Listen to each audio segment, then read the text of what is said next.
Hiyo ndiyo vita yangu na Ruto.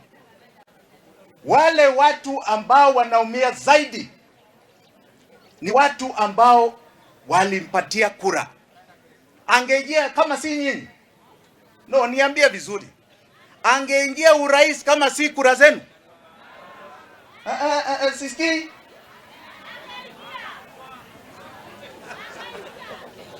Na muko na pesa mfukoni ama hamuna? Si walisema mtakuwa na pesa mfukoni? Muko nayo au hakuna?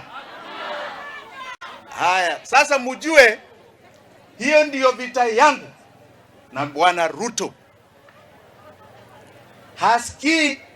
Hasikii wananchi, na hapo ndiyo iko moto. Na hiyo moto sisi huku Kiambu, nikiwa Kiambu, tulimpatia miezi 3 abadilishe hii maneno. Mnasikia? Tulimpatia miezi 3 abadilishe hii mwenendo, otherwise atatuona, si ndio? Ataona Wakenya wanakuwa namna gani. Najua labda amesahau. Miezi 3 ni the end of March. Watakuja kujua inchi iko namna gani. Wakati wa siasa utafika. Na utafika mwaka huu. Ni hii kiwanja, nafikiri Bwana Getao nilikuja hapa nika launch kampeni yangu Mwea na Kirinyaga. Lakini Chibukati alinikata huku mbele.